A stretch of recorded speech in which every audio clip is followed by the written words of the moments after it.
Nah, aktor dalam pengelolaan kinerja guru ini yang pertama sebagai pegawai tentunya adalah guru itu sendiri. Nah, pada pengelolaan kinerja, guru sebagai pegawai nanti akan mendapat pembimbingan selama proses pengelolaan kinerja untuk meningkatkan praktik kinerja yang nantinya akan berdampak pada kualitas pembelajaran. Nah, pengelolaan kinerja guru ini ditujukan bagi guru berstatus ASN di bawah naungan pemerintah daerah. Kemudian pejabat penilai kinerjanya adalah kepala sekolah. Nah, kepala sekolah nanti sebagai pejabat penilai kinerja guru ini adalah merupakan pimpinan satuan pendidikan yang berstatus ASN di bawah naungan pemerintah daerah, termasuk guru pelaksana tugas sebagai kepala sekolah. Jadi nanti yang menilai gurunya adalah kepala sekolah definitif berstatus ASN atau juga PLT kepala sekolah. Nah, di sini ada penyesuaian pengguna pada masa transisi pengelolaan kinerja. Nah, karena di sini masih transisi, jadi ada beberapa kondisi untuk guru ataupun kepala sekolah yang tidak bisa melakukan pengelolaan kinerja di pengelolaan kinerja guru ini. Nah, yang pertama, jika seorang guru ASN mendapatkan penugasan sebagai PLT kepala sekolah, nah nanti maka apa yang harus dilakukan nih kalau misalkan dia adalah guru dan juga PLT kepala sekolah, maka SKP sebagai guru dan SKP sebagai PLT kepala sekolah tetap dilaksanakan sampai dengan tahap penilaian kinerja di aplikasinya Kemendikbudristek untuk mendapatkan predikat kinerja. Mengerjakan seluruh SKP. Nah, jadi SKP gurunya dan juga SKP sebagai PLT itu dikerjakan. Kemudian predikat kinerja yang dialirkan ke Ekin BKN dan dikonversi menjadi angka kredit adalah predikat kinerja tahunan pada jabatan definitif sesuai dengan ketentuan peraturan undang-undang yang berlaku. Nah, khusus untuk guru PLTKS yang bertugas di sekolah yang sama, maka nanti jabatan sebagai guru akan dinilai langsung oleh kepala dinas atau tim kerjanya. Kalau misalkan dia sebagai guru dan juga PLTKS di sekolah yang berbeda, itu nanti sebagai guru tentunya dia akan dinilai oleh kepala sekolahnya, kemudian sebagai PLTKS dia nanti akan dinilai oleh tim kinerja. Jadi, tapi kalau misalkan dia guru dan juga PLTKS di sekolah yang sama, maka dia tidak mungkin menilai dirinya sendiri, maka sebagai gurunya itu nanti akan langsung dinilai oleh kepala dinas atau tim kerja. Nah, kemudian seorang pegawai ASN diperbandingkan di sekolah swasta. Nah, ini banyak nih terjadi nih sekarang. ASN bekerja di sekolah swasta, maka nanti dia tidak perlu mengisi pengelolaan kinerja yang ada pada aplikasinya Kemendikbudristek. Jadi pegawai tersebut nanti langsung mengisi pengelolaan kinerja di e-kinerja BKN sesuai dengan alur sebelum-sebelumnya.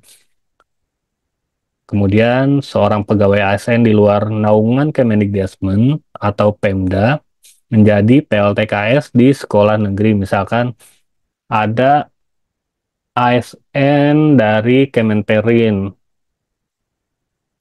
Nah, itu nanti misalkan atau Kemenak dia sebagai kepala sekolah definitif di sekolah negeri itu nanti ada dua skenario. Jika pegawai tersebut tercatat datanya di Dapodik, maka bisa melanjutkan pengelolaan kinerja di aplikasi Kemendikbudristek. Tapi jika tidak tercatat datanya di Dapodik, mohon nanti hubungi pusat bantuan yang ada di pengelolaan kinerja.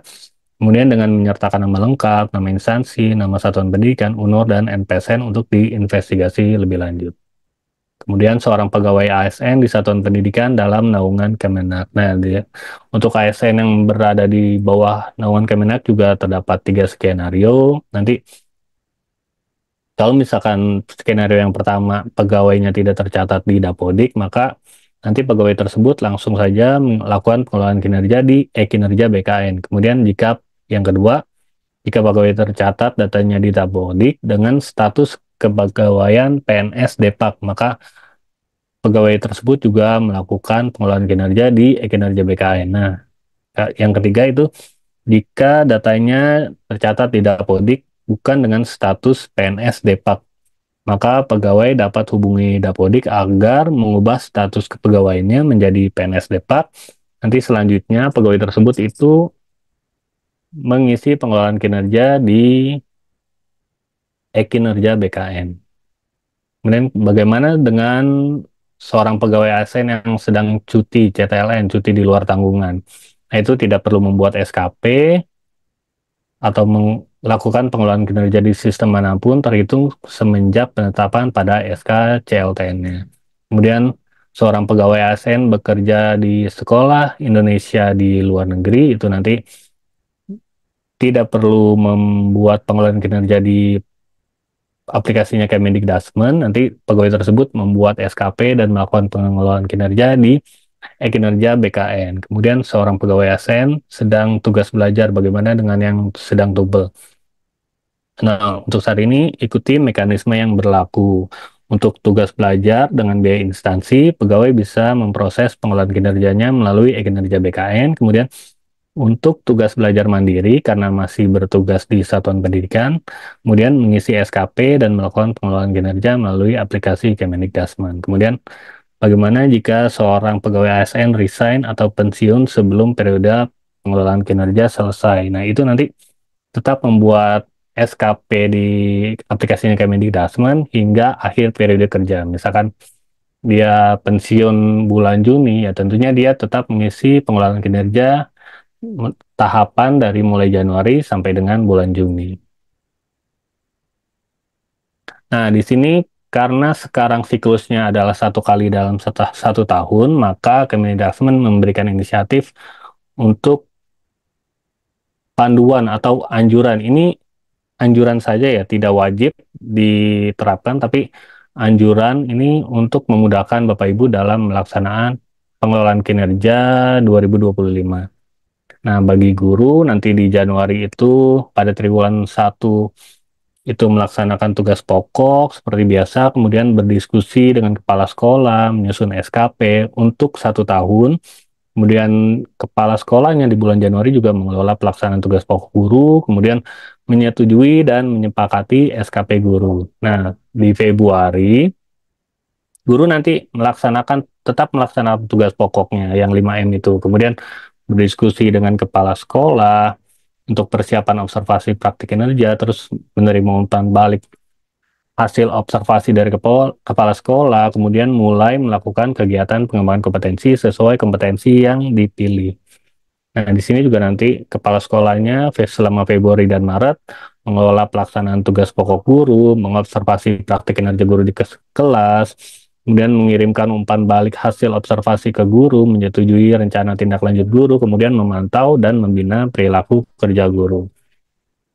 Jadi Bapak Ibu tidak perlu misalkan pada pengelolaan kinerja ini satu siklus diselesaikan dalam 1 bulan. Jadi harapannya ikuti anjuran atau panduan yang sudah diberikan itu biar Bapak Ibu tidak terlalu fokus pada pengelolaan kinerja karena ada tugas-tugas pokok utama Bapak Ibu guru atau kepala sekolah yang tentunya itu lebih prioritas dibandingkan dengan hanya mengisi pengelolaan kinerja ini.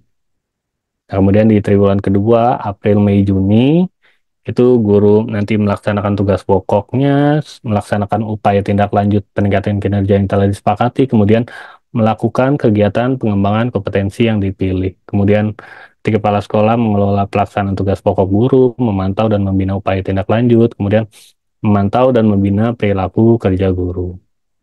Nah, di triwulan ketiga ini, Juli, Agustus, September, nanti guru juga selalu melaksanakan tugas pokoknya, kemudian melaksanakan upaya tindak lanjut peningkatan kinerja yang telah disepakati, kemudian melakukan kegiatan pengembangan kompetensi yang dipilih, kemudian mulai melakukan refleksi atas upaya peningkatan kinerja dan pelaksanaan kegiatan pengembangan kompetensi. Nanti kepala sekolah mengelola pelaksanaan tugas pokok guru, memantau dan membina upaya tindak lanjut peningkatan kinerja guru, dan memantau dan membina perilaku kerja guru.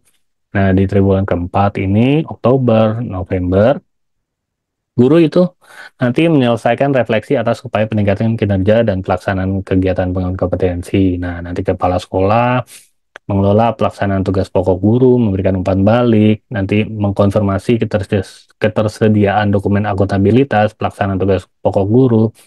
Jadi, dokumen akuntabilitas seperti dokumen KOSP, kehadiran itu tidak diunggah, tapi nanti keberadaannya itu atau Itu tetap ada, jadi artinya guru tetap mengerjakan itu, tapi nanti tidak diunggah di aplikasi. Nanti kepala sekolah hanya mengkonfirmasi apakah laporan-laporan atau dokumen-dokumennya ada. Kalau ada, nanti kepala sekolah akan mengkonfirmasi di aplikasi bahwa dokumen akuntabilitas pelaksanaan tugas pokok gurunya sudah ada.